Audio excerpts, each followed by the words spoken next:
This is NDTV, and you're watching Classics.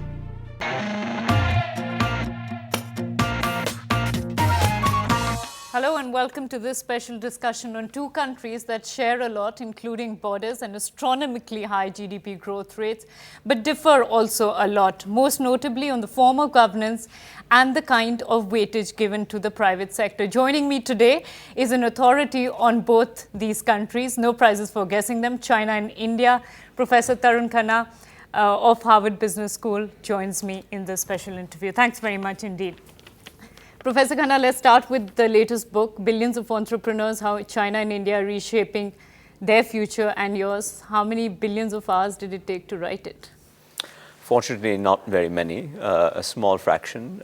It is based on almost a decade of deep dive research, as well as on-the-ground activity, which is what I think is the distinguishing feature of the book, that it's all based on companies that I've worked a lot with over the years. Organizations that I've played a role in starting up, some of them successfully, some, it must be said, less so, but ultimately on personal experiences. And I hope that comes through in giving an on-the-ground flavor, a comparative flavor of both China and India, but roughly a decade of work. Yeah.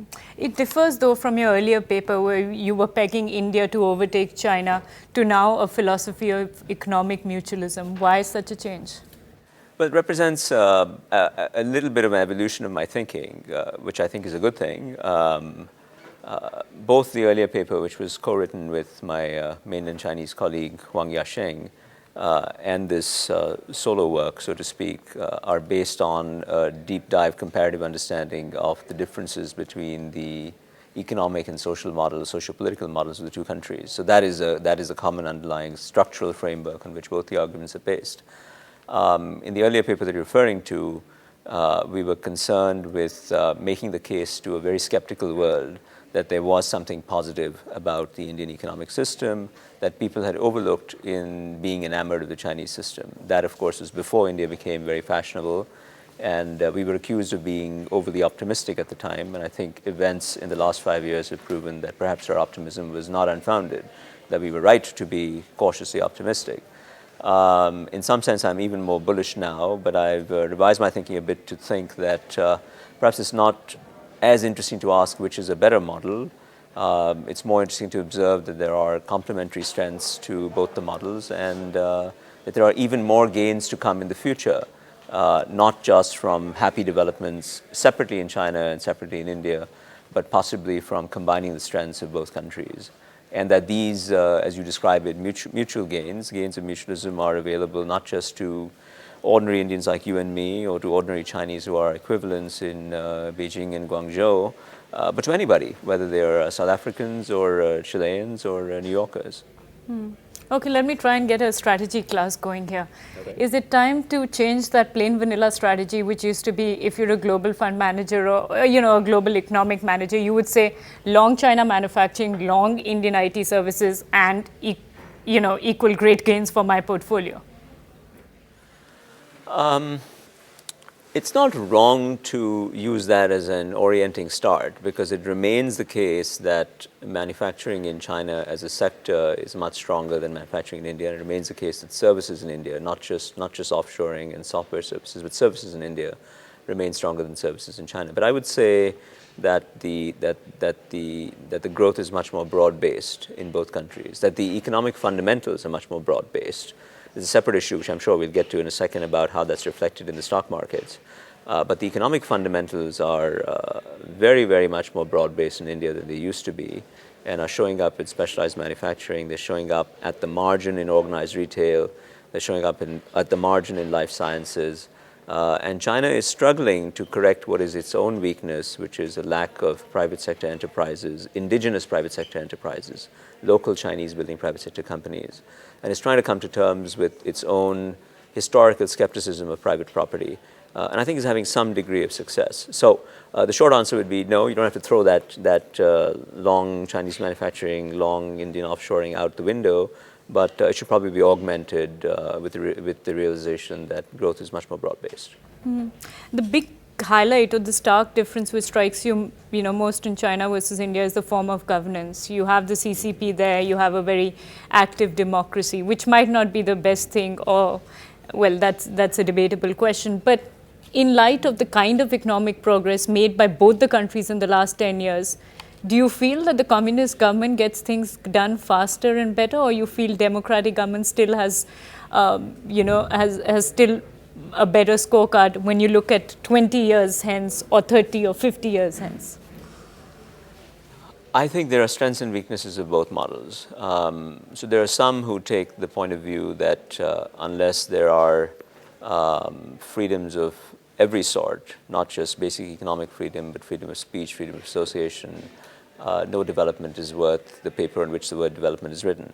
I don't have such an extreme point of view, because I think freedom from want and freedom from hunger is a big part of the freedoms that human beings value, and the Chinese system has ultimately been more successful at delivering freedom from want and hunger and deprivation than the Indian system, and that must be given a lot of credence.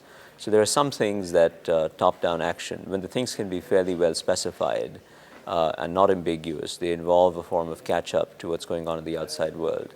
And when the agents through which that top-down directive is being delivered, in this case the Communist Party and the bureaucracy, can be given appropriate incentives to perform.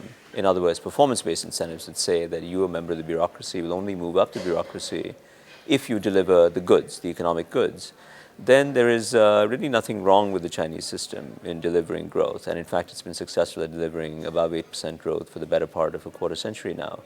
So it's hard to deny the facts. I think the lesson in humility that should come to all of us, whether we're in the West or here, whether we are policymakers or practicing managers or just observers, is that there are many ways to skin the cat, as it were. And this, of course, is a famous aphorism due to Deng Xiaoping, that I don't care what the color of the cat is as long as it catches mice. But doesn't that also prompt a situation like something that happened in the animal farm? Are you keeping a situation which maybe gets ripe at some spark ignites that, and you have exactly the animal farm like chaos at the end of the day? So what the Chinese system has worked well historically, but nonetheless now has to come to terms with a different reality in China. And I will describe it to you in the following way. Either party struck a bargain with you, the citizen, back in the 80s that said, I will put food in your belly, and in return for that, you should not question me. In the 90s, I struck a bargain that said, I will give you a mode of transportation and a flat-screen TV, and you should continue not to question my hold on power. Now that I've given you a flat-screen TV, there's not very much more that I can offer you. So now the only thing that I bring to the table is to say, well, I have nothing more, but hey, why don't you join me and be part of the party? Right? But now I generally have nothing more to give. I have neither material goods nor party membership to offer. And now I have to come to terms with find a new way to allow you not to question my monopoly on political power. And what that new way is unclear. And that's the experimentation and the debate. Indeed, there's a lot of debate within the confines of the Communist Party before a position is enunciated and stuck to in an ideological fashion. And that's the groping for a new political equilibrium that is going on in China right now. And is the key to figuring out whether this growth remains beyond the next 5, 7, 10 years. And I don't know the answer to that, and I dare say the Communist Party doesn't know the answer to that. But they have to give something to the citizenry in return for asking for the continued so-called mandate of heaven.